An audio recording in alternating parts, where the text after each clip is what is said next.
No. Hi, everyone. Good morning and welcome back to our Digit course. As you know, we are dealing in this part of the course with digital marketing and digital selling experts. And the aim is to give you some important hints and ideas about which are the most important aspects you should take into consideration when considering maybe the opening of an e-commerce, of an online shop. And today we have with us Mr. Volker Dahm.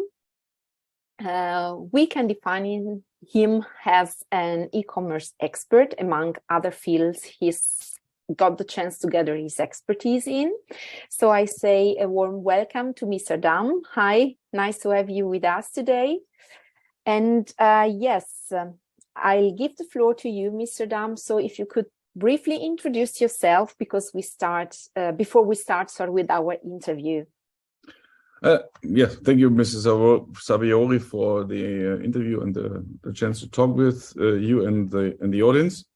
My name is Volker Dahm. I'm an entrepreneur and managing partner of Passion for People, and I have founded some e-commerce and SAP consultancy companies where we have built several systems for the integration of SAP with e-commerce platforms. Very good, thank you. A very short but very impressive introduction. So I suggest we could start with you telling us about your opinions. If I'm a food producer, for example, an SME, a small and medium enterprise in the sector of food production, and I'd like to start with for the first time, with an e-commerce, with an online business, which are, in your opinion, the three main important aspects I should keep in mind before doing that? For creating a new e-commerce platform, you should actually know what kind of audience you want to reach. Which means, is it more the end consumer? Is it more a company you want to reach to? Is it also a high scalable product, like a yogurt? Or is it more a customized product with some kind of maybe different ingredients, like a muesli? So where you maybe can choose and then custom make your food products for the audience. So it's really depending on how to reach and who to reach in your audience and what you are capable of doing for the audience.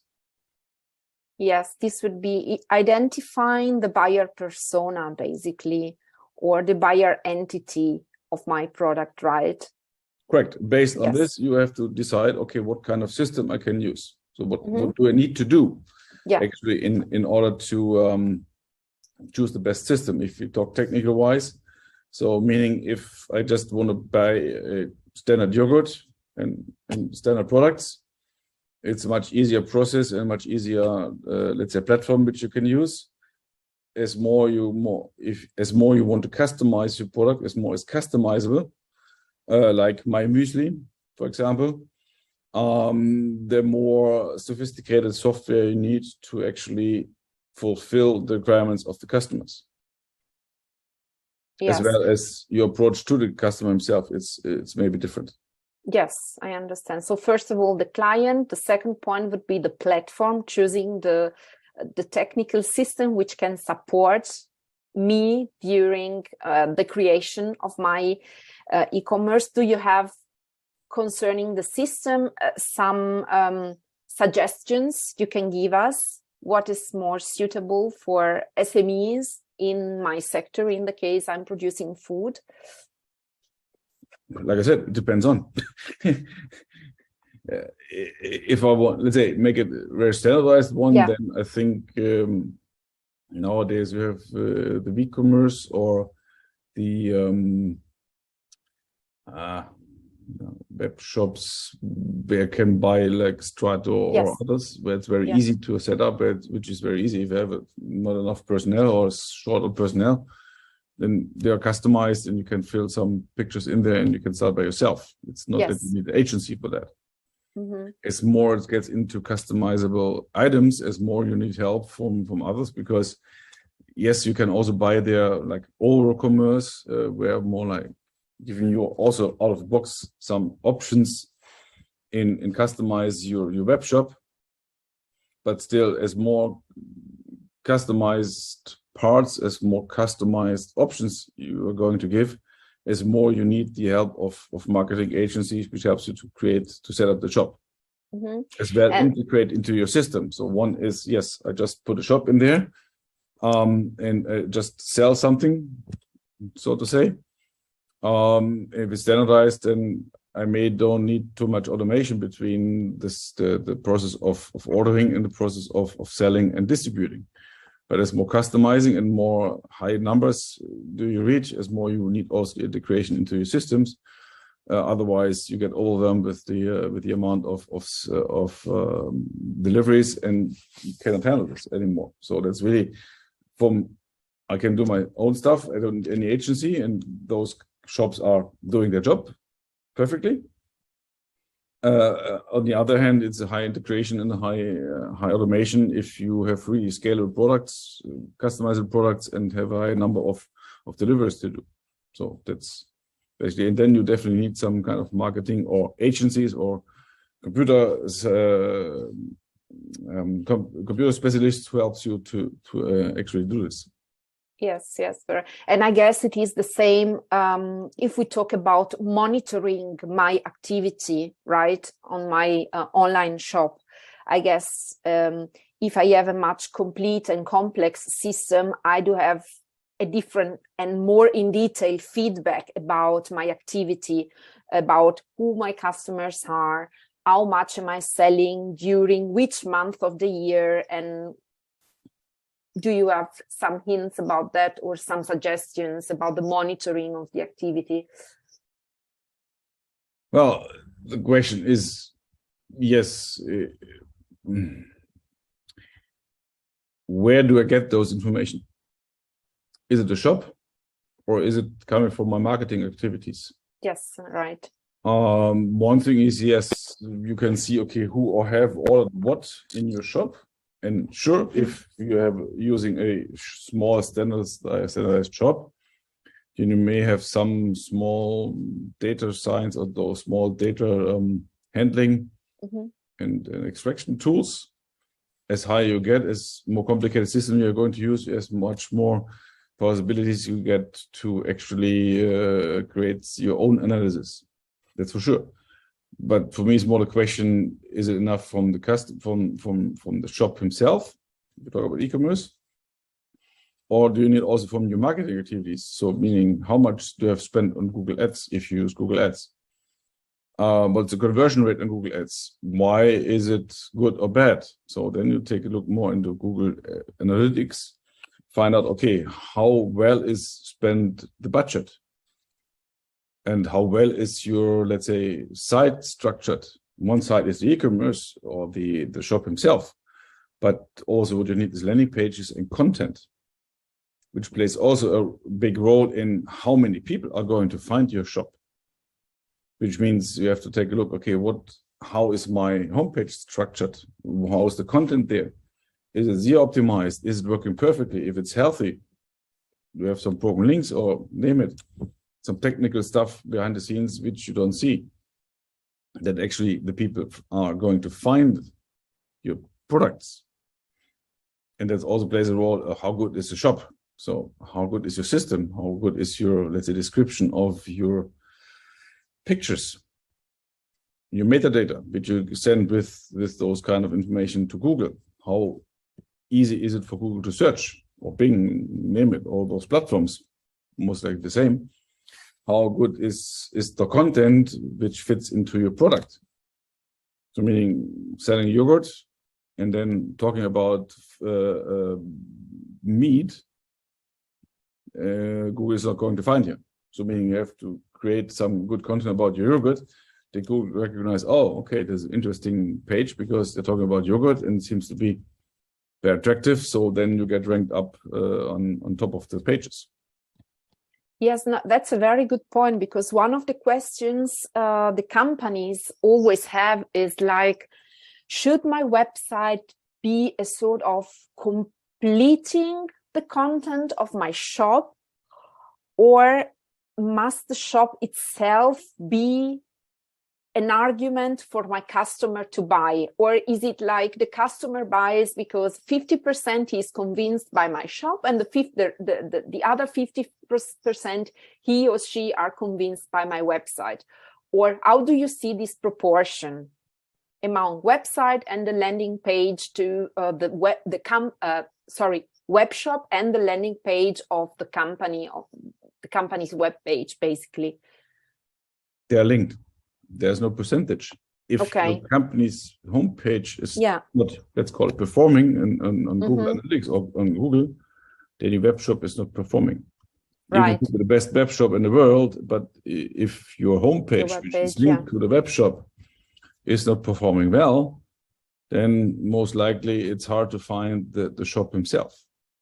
Yeah. So it needs to be both very, let's say, very attractive, and you have to be focused on both. It should need together. Like I said, if I have a shop about yogurt and I'm talking on my homepage about meat, it's not working. So you have to talk on your homepage about yogurt, name it, whatever you think about, like how to produce, where the cows come from, and what the cows are good for, and blah, blah, blah, blah. And then that's why my yogurt is the best one.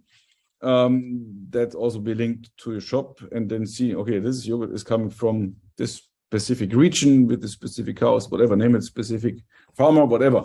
So that makes very attractive to the people actually to find it, as well as for Google, because it's very important that Google recognize, okay, this is an interesting content, there's something going on, and they're talking about yogurt. Okay, then I'm going to rank them, and you have the chance that more people find the job rather than just optimize the shop and forget the homepage. Yeah, this is, I guess, about even what our companies try to do, this SEO optimization, I guess, that my web shop and my website are constructed in a way that I can be found, if not among the first results, at least in the first Google page.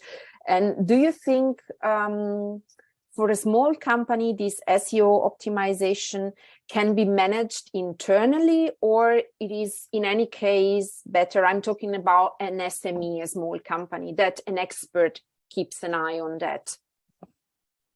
That depends on the goals. If you really want to push the online marketing, online sell, then you need experts. Either you buy them locally or in an agency, or you find some people who are going to help you. But definitely, if that's the focus, then you need experts. Otherwise, you're going to lose. Then you waste your time and you waste your money. If it's more like a byproduct, can you hear me? Is coming from different EU countries. So we are also talking about websites and web shops in different languages. So if I perform well in one language, I need the support even for the other languages I'm trying to sell my products with, right? So this is a very recurring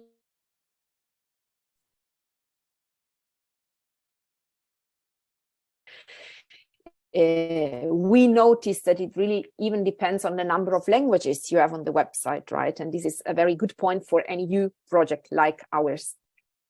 I have another question concerning, you were saying storytelling about in my website, which contents I can upload, and how do I tell the history of my product? What is your experience or opinion about having influencers to communicate about my specific food product? Do you have an opinion of that? Do you have already worked with companies who had an influencer on their website, or had a blog which was run by an influencer or something like that? Well, I did not work with influencers directly. But in the food, if it's B2B and you're in this kind of food area, then you definitely should have your influencers. Absolutely. Because those people have a high reach and they talk about your product and talk about hopefully positive. Otherwise, it doesn't make sense for you. They don't influence anymore. Then it's definitely going to help you to create a good online presence. Online presence, yeah. And I have one last question to you. It concerns the transparency of information, because we are talking about food. And nowadays, a very important feature of the food which is being sold online concerns even organic certifications. Especially if we are talking about small producers of food producers.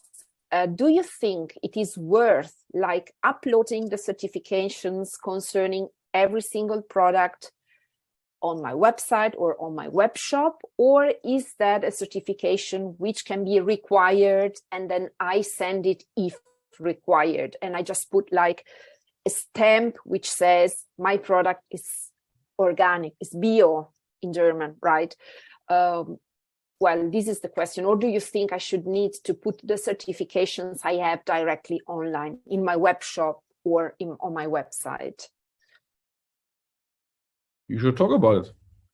Okay. If it's a recognized certification from a known institute or whatever you would like to take, then you should talk about what I meant before. You can create content about it. It's not more just make the button on your homepage. You definitely want to show what you have done.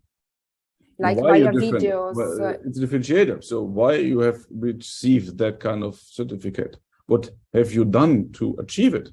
You can make a story about it. You can talk about, okay, I did the certification because of, I don't know, because it's from a special region in the Alps.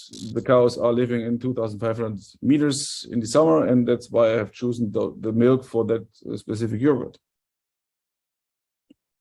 So that's maybe one of those reasons to actually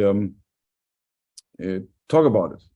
And that gives you more content, gives you more hearing, and also the influencers are getting more interested maybe, because it's kind of, okay, if the influencer is interested or very well known in that specific area of food, then they start also talking about it. And then you as a consumer, or I as a consumer, may not know all those certifications. I may know the main ones, but I may not know the smaller ones. And what makes them specific? You can mention, yes, this is a great certificate because we have to fulfill this kind of requirements to actually get it. Yeah. Like Demeter in Germany. I don't know if, for example, even other countries know about Demeter, but Demeter is a very hard certification to reach. You have to really fulfill certain requirements to actually get it. And starting talking about it, it's always great for the audience. Yeah, this is a good point. I mean, talking about that via storytelling, because some producers say, I would like to upload the PDF I got to when I have required this certification, I got it, and then I have uploaded the PDF on my website, but nobody's looking at it. And so this point of having somebody, maybe the producer himself, who talks about the certification, and as you said, how did he get it and what does it mean? It's probably a more valuable marketing argument than just uploading the certifications I have. This is a very good point. Yes, thanks for that. Yeah, always thinking of stories. What can I tell about it? Don't hide it. It's either you can find out or you make it easier to access. Yeah. And there's always something to talk about.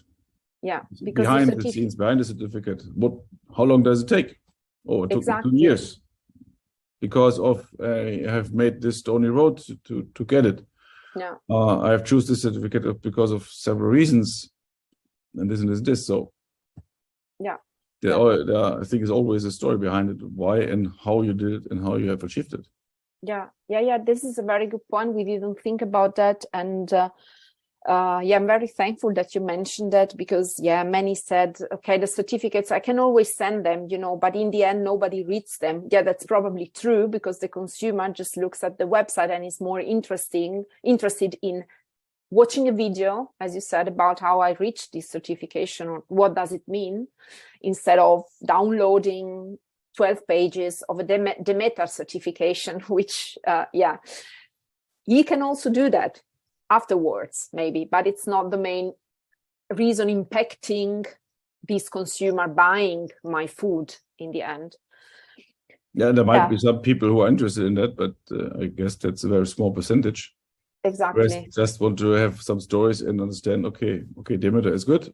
I know it's very well-known name, but what makes you special, or why did you do this? And makes my product, which I want to buy from you, then special for me. If it's Demeter certified or not. Or not. Yeah, you're right. Very good. Well, from my side, this would be all. Mr. Dahm, I don't know if you want to close the interview and say something. Then I would give you the floor. And from my side, really thanks a lot for your contribution. And we will publish it even via the official Digit channels, so that our users can always go back and listen to this interview. And I would say, thanks a lot to you, first of all. And I give you now the floor to close the interview. Thank you, Ms. Avori. So I'm not experienced closing interviews, but thank you for the audience for listening to me. If you have any questions, you may want to reach out, or I can help with some other stuff. I just hope that you have taken something with you from my past experience. As well, you can consider this with your own strategy and seeing that you, let's say, focus on the right points and taking the right decision in going into online marketing. Thank you for the time with you, and I wish you good luck. Thanks a lot, Mr. Dahm, and I wish you too a very nice day, and I hope to hear from you soon. See you. Thank you. Bye. Bye.